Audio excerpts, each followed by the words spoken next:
In the dense jungles of the Philippine island of Lubang, time had stopped. The year was 1974, but one man was still living as if it were 1945. His name was Hiroo Onoda, an intelligence officer of the Imperial Japanese Army, and he still believed World War II was not over. Almost 30 years had passed since the war ended, yet Onoda was still hiding among the trees. His uniform faded, his rifle polished, his orders still echoing in his mind. Never surrender, no matter what happens. Back in December 1944, when Japan was losing the war, Onoda was sent to Lubang with a small unit. His mission was clear: to gather information, sabotage the enemy, and hold the island until new orders arrived. But those orders never came. In February 1945, the Americans invaded the island.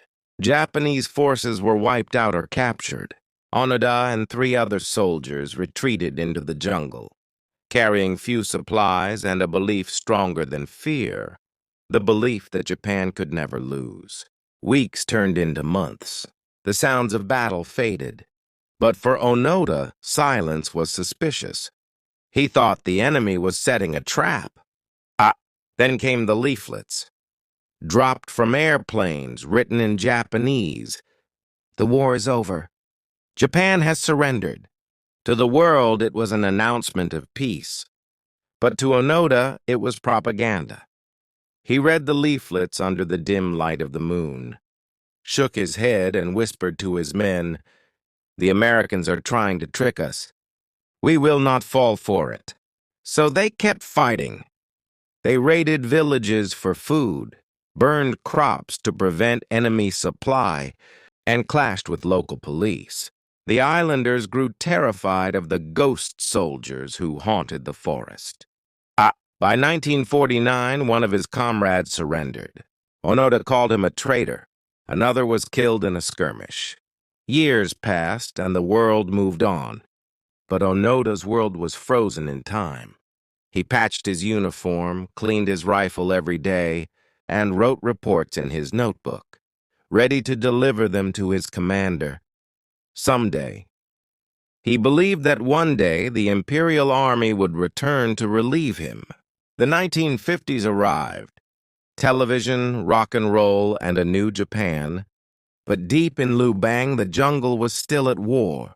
Villagers tried to talk to him. Planes dropped new letters from his family.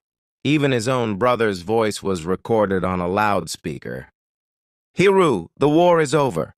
Come home." He listened and shook his head again. "They've captured my brother too," he thought. The jungle had become his entire world, and every voice from the outside was the enemy. 20 years passed. Onoda was now in his 50s. His hair streaked with gray, his body lean from survival. He hunted cattle, stole rice, and polished his rifle as if expecting an inspection any day. Every night he wrote in his diary, "The war continues. Duty first." Then, in 1974, a young Japanese adventurer named Norio Suzuki arrived on the island. He had told his friends before leaving Japan, "I'm going to find Lieutenant Onoda, a panda, and the abominable snowman in that order." Most people laughed, but Suzuki meant it.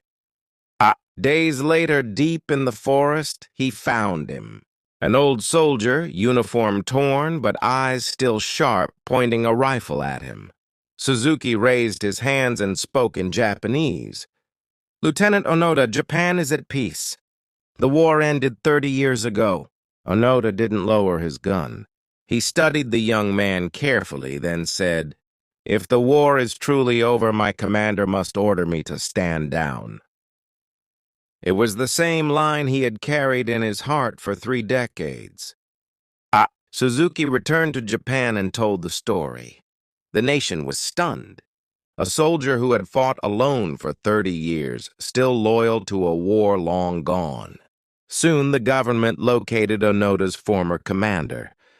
Major Yoshimi Taniguchi, now a bookseller living a quiet life in Tokyo. Taniguchi agreed to fly to Lubang. When he arrived, Onoda was waiting in full uniform. His rifle polished, sword at his side, the Japanese flag neatly folded in his pack. Ah! The major read the formal order aloud. Lieutenant Onoda, the Imperial Army special orders are now rescinded. You are relieved of all duty. Onoda stood motionless, tears welling in his eyes. For a long moment he didn't speak. Then he saluted. The same salute he had given 30 years earlier, and slowly handed over his sword. He bowed deeply and said, "I'm sorry it took me so long." When he returned to Japan, reporters filled the airport. The crowds cheered him as a hero, but Onoda looked lost. He walked through the flashing cameras and whispered, "The world I fought for no longer exists." He moved to Brazil for a time, working on a farm. Then later returned to Japan to teach survival skills to children. Not to prepare them for war, but to teach them endurance, loyalty, and faith in their mission. Soon the government located Onoda's former commander, Major Yoshimi Taniguchi, now a bookseller living a quiet life in Tokyo. Taniguchi agreed to return to Lubang. He packed an old uniform, folded the official papers, and flew back across a world that had moved on without him. When he stepped off the boat into the humid air of the island, he felt the weight of 30 years press down on him like the jungle itself. Deep in the forest, the two men met where the trees opened into a small clearing. Onoda stood rigid, rifle in hand, the same posture he had held for decades. His eyes were steady but tired, like a man who had carried something too heavy for too long. Taniguchi saluted, then spoke in a voice that trembled just enough to be human. "Lieutenant Onoda, I relieve you of duty. The war is over. You are free to return." Nearly 30 years after World War II ended, Japan discovered that one of its soldiers was still fighting, deep in the jungles of the Philippines. His name was Hiroo Onoda, a man who refused to surrender until his commander told him to. In 1974, his former officer, Major Taniguchi, returned to the island. He found Onoda standing at attention, rifle in hand, his uniform still neatly worn. The major saluted and said softly, "Lieutenant Onoda, the war is over. You are relieved of duty." For a long moment, the jungle was silent. Then Onoda removed his sword and bowed. Tears rolled down his face, 30 years of duty ending in a single breath. When he returned to Japan, people called him both hero and relic. But to Onoda, it was simple. He said, "I was taught to obey. Orders must come from my commander." His story reminds us, loyalty can be both a virtue and a prison.